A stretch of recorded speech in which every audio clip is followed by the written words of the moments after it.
En la tarde del 29 de junio de 1892, en un humilde rancho, la escena no podría haber sido más trágica. Sobre la cama matrimonial yacían los cuerpos de dos niños. En el piso inconsciente estaba su madre. Felisa, de 4 años, y Ponciano, de 6, habían sido degollados. La madre, Francisca Rojas, tenía un corte en el cuello, pero aún estaba viva. El caso de Francisca fue emblemático, porque el esclarecimiento llegó de la mano de un invento local.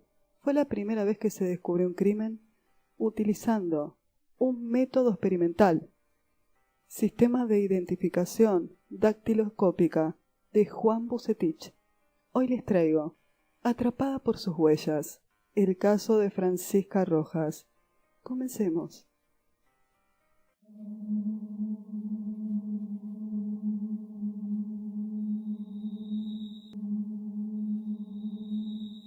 Bienvenidos y bienvenidas, queridas criaturas de la noche.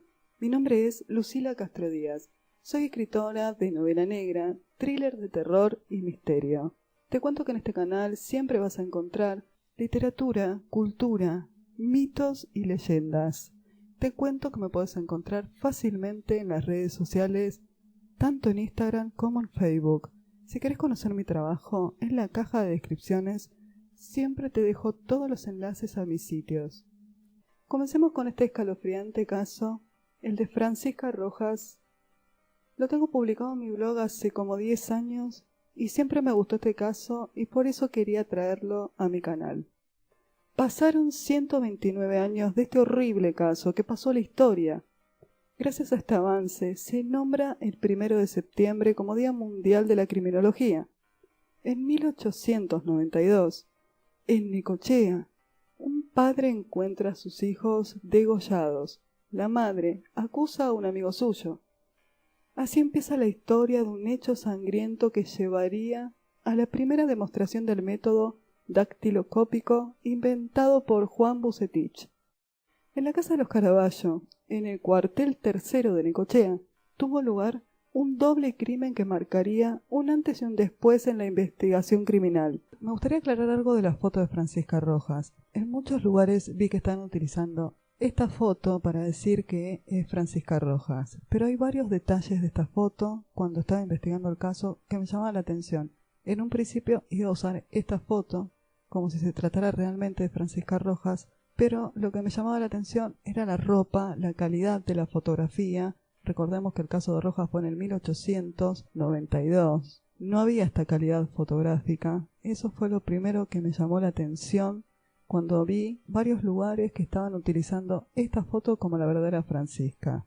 Esta foto no es Francisca Rojas. La de esta foto es la señora Ethel Rosenberg, que tiene que ver con un caso donde también fue atrapada por las huellas dactilares, pero no se trataría de la verdadera Francisca Rojas. Francisca Rojas, de 27 años, era una mujer hermosa, de rasgos delicados, una chica que cualquier hombre hubiera pedido su mano en matrimonio. Francisca aparentaba ser dulce, pero asesinó salvajemente a sus 2 hijos pequeños. Francisca Rojas de Caraballo nació en el 1865. Se desconoce su fecha y circunstancias de muerte, tradicionalmente considerada en la ciencia criminalística como la primera persona en el mundo que fue condenada a partir de la evidencia otorgada por sus propias huellas dactilares, por ella misma. Esta historia ocurrió a finales del siglo XIX en Argentina, en Necochea, en la costa atlántica. Necochea era un lugar tranquilo para crecer. Los pescadores salían del puerto al amanecer y durante el verano era el lugar favorito para vacacionar y disfrutar de los bosques y playas. Francisca era una niña feliz. Siempre fue educada y servicial. Su familia vivía en una casa pequeña y recibió una educación básica. En ese momento no había un plan educativo efectivo en Argentina ya que no fue hasta que se aprobó una ley en el 1884 que garantizaba la educación universal gratuita no religiosa para todos los niños. La educación comenzó a ser más accesible para todos. Mucha gente emigró de Europa y a medida que las industrias crecieron, la inversión extranjera aumentó. El nuevo periodo de industrialización significó más trabajo en las áreas urbanas más grandes y los trabajadores aprovecharían las oportunidades disponibles. Francisca, sin embargo, no se fue de Necochea. Era un ambiente tranquilo. Se casó con Ponciano Caraballo y juntos tenían 2 hijos. Vivían en una casa a poca distancia de la ciudad principal. Ponciano trabajaba muchas horas, pero solo ganaba un ingreso bastante modesto. Su matrimonio pronto comenzó a tener dificultades y había rumores de que Francisca había sido vista en varias ocasiones en compañía de otros hombres. La gente le decía a Ponciano que su esposa era una mala mujer. Entonces él decidió dejarla. Le dijo que estaría viviendo en otra parte y que se llevaría a los niños, Ponciano de 6 años y Felisa. Francisca se molestó y se angustió. Ella sabía que sin el apoyo de su esposo, la vida sería muy difícil para ella y para los niños. Todavía era una joven muchacha, tenía 27 años, y comenzó a trabajar bastante duro. Ponciano pensaba que él y los niños estarían mejor si se alejaban de su esposa. En el 1892 el país se estaba recuperando de una grave recesión. Había un gran número de personas sin trabajo, y los salarios eran bajos. Y el dinero que podía ganar Francisca no era suficiente. La tarde del 29 de junio de 1892, Pedro Ramón Velázquez acompañó a su amigo y compadre Ponciano Caraballo hasta su casa, a unas 4 cuadras de diferencia de la suya, en la joven ciudad de Necochea. Cuando entraron a la casa, todo era silencio. Llamaron a Francisca y a los niños, pero nadie contestaba. Era extraño debido a que había niños en esa casa. Siempre estaban jugando. Llegaron a la puerta de la habitación matrimonial y derribaron la puerta. Estaba trabada de manera imposible de abrir. Cuando entraron, los asaltó una visión de pesadilla. Los niños, Ponciano de 6 años, Felisa de 4 años, yacían muertos en la cama matrimonial, degollados. Al lado estaba su madre, Francisca Rojas de Caraballo, de 27 años. Estaba desmayada y tenía un corte en el cuello. Por toda la habitación había sangre. La escena era estremecedora. La sangre salpicada en la cama, en el piso, en los muebles. Esto perturbó a los hombres. Hemorragia fulminante dictaminó el forense cuando examinó los cuerpos. Francisca, al volver en sí, acusó a su vecino, Pedro Ramón Velázquez, de ser el autor de esta tragedia. Dijo que había querido abusarla, que la atacó y que terminó asesinando a sus hijos. La policía, por supuesto, lo detuvo, pero el hombre juraba inocencia. Fue violentamente interrogado. Incluso le hicieron preguntas frente al cadáver de los niños, mientras lo seguían golpeando. Y aún así, él se mantenía firme en su inocencia. Los vecinos lo defendían, decía que no era capaz de matar ni una mosca. El pobre desgraciado de Velázquez fue puesto en careo con la mujer, quien además lo acusaba de haberle propinado una paliza. Decía que él la había golpeado con una pala. Lo extraño del caso es que ella no tenía marcas de golpes en el cuerpo. Los investigadores no demoraron en llegar a la verdad. El inspector dudaba. Había demasiados cabos sueltos. Para empezar, las declaraciones de Francisca eran contradictorias, ya que, conducido Velázquez a presencia de los cadáveres de los niños, continuó afirmando su inocencia. Le hizo reproches a Francisca que al parecer la sacaron de quicio. Decía que había matado a sus hijos y la había herido con un cuchillo suyo, que sacó de la cocina y terminó escondiéndolo entre la paja del techo. Un paisano con un cuchillo ajeno que lo desecha dentro de la casa donde pasaron los crímenes. Pensaban los detectives, era imposible. En el careo, Francisca había demostrado otra cara. Había estallado. Velázquez no tenía motivo alguno para asesinar a los niños. Era amigo del padre de los chicos. Aunque no lo era tanto de Francisca, tenían una relación bastante cordial. Sabía que el matrimonio estaba distanciado, pero era inimaginable que su amigo pensara sacarle los hijos a su esposa, y que mucho menos mandara matarlos. A Velázquez le hicieron de todo para que confesara un crimen que no había cometido. Se cuenta que incluso varios oficiales se habían vestido de fantasma para asustarlo en la noche, a ver si con esto confesaba.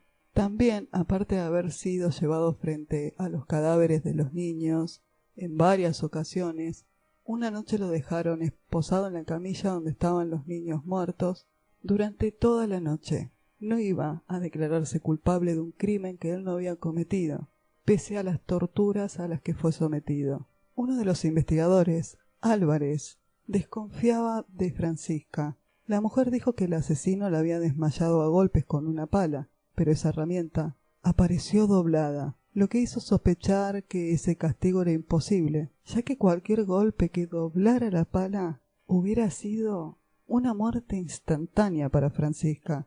Por otra parte, Francisca Rojas aseguró que Velázquez había matado a los chicos y le había herido con un cuchillo suyo, que sacó de la cocina y terminó escondiendo entre la paja y el techo. La mujer corrió con la misma suerte que el pobre de Velázquez. La torturaron, llevándola a una improvisada capilla en la noche, para que delante de los cuerpos de sus hijos contara la verdad. El escándalo era mayúsculo, y la noticia se expandió como la pólvora. ¿Quién y por qué habían matado a esos niños? De esa manera tan cruel. Encima, lo poco que se sabía, había sido arrancado a torturas.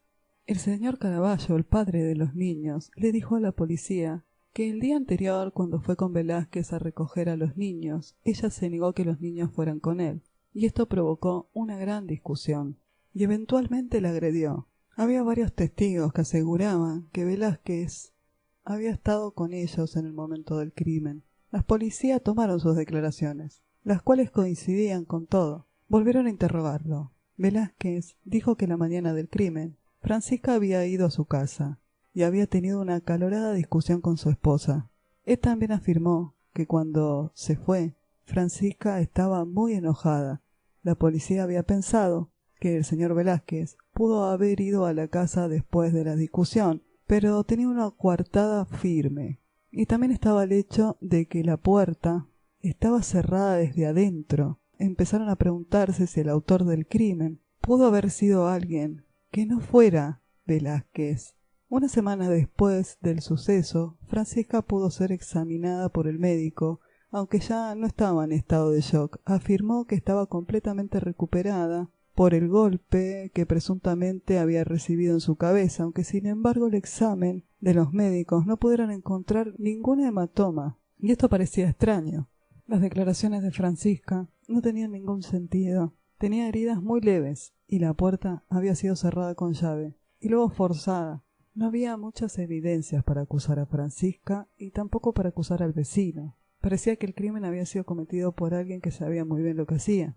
Había asesinado a los niños, había cortado el cuello de la madre, había trabado la puerta y se había escapado por la ventana. Esto era lo que parecía que había sucedido. Velázquez dijo que había escuchado a Francisca decir que su amante no se casaría con ella teniendo niños pequeños. Esto era muy significativo para los inspectores. Se consideró que tal vez era de verdad que había escuchado esto, y que la madre había cometido tal acto terrible. Regresaron a la casa a inspeccionar todo. Quizás algo se les estaba escapando. Revisaron cuidadosamente la habitación, prestando especial atención al dormitorio de los niños. En la puerta se notaron las manchas de sangre seca. El caso se termina resolviendo solo en 15 días. El cuchillo utilizado para degollar a los niños era de la casa y ciertamente estaba escondido entre la paja del techo. Por último, había una evidencia decisiva. La puerta estaba trancada y el criminal salió por la ventana, según lo que contó Francisca. Ahí había dejado huellas ensangrentadas. Las huellas ensangrentadas eran muy claras.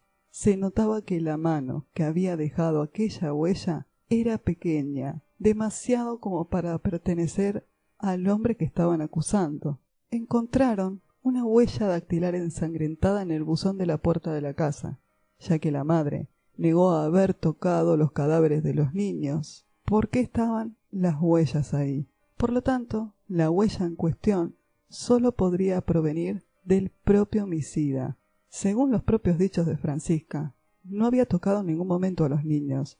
El comisario inspector Eduardo Álvarez cortó 2 pedazos de la puerta de la habitación, en las que había descubierto las huellas ensangrentadas.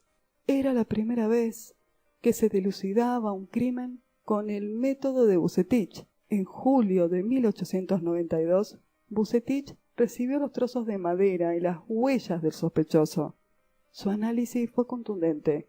Vucetich había leído detenidamente los estudios de Francis Galton, un antropólogo que había descubierto la inmutabilidad, la diversidad y la perenidad de las huellas dactilares.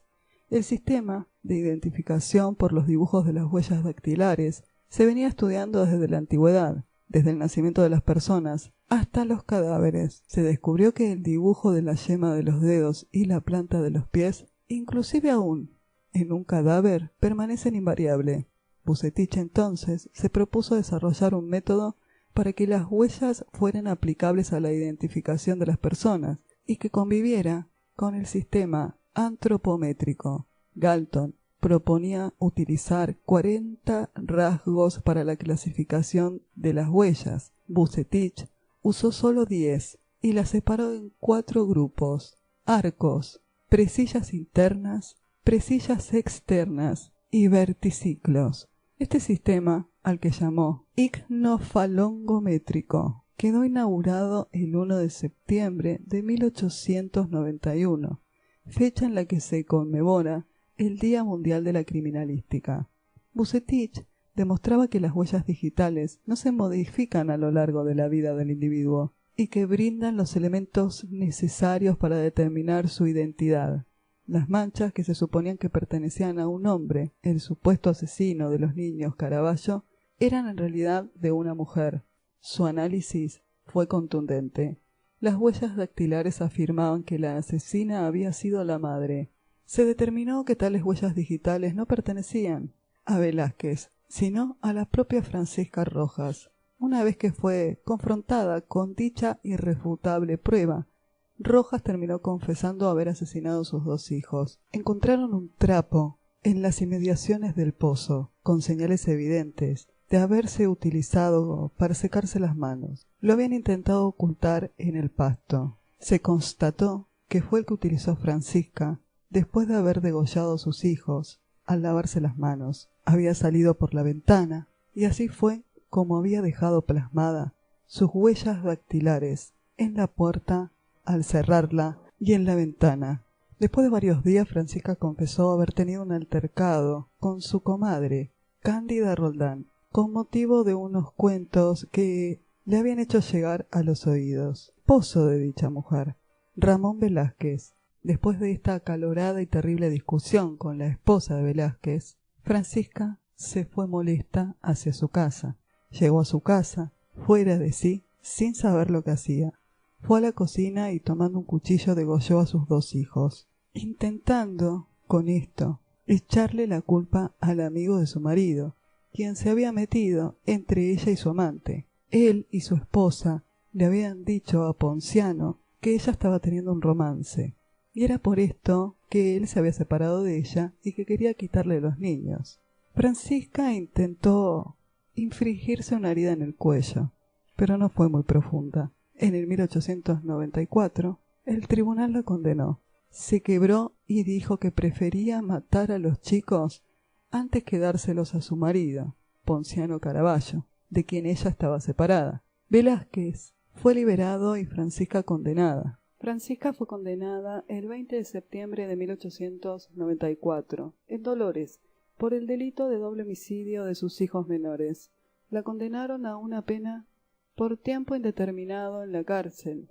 Las razones que llevaron a Francisca Rojas a cometer el doble filicidio Fue un romance que tenía con un pretendiente, además de que Rojas tenía la sensación de que iba a resultarle más atractiva a este galán si no tenía hijos.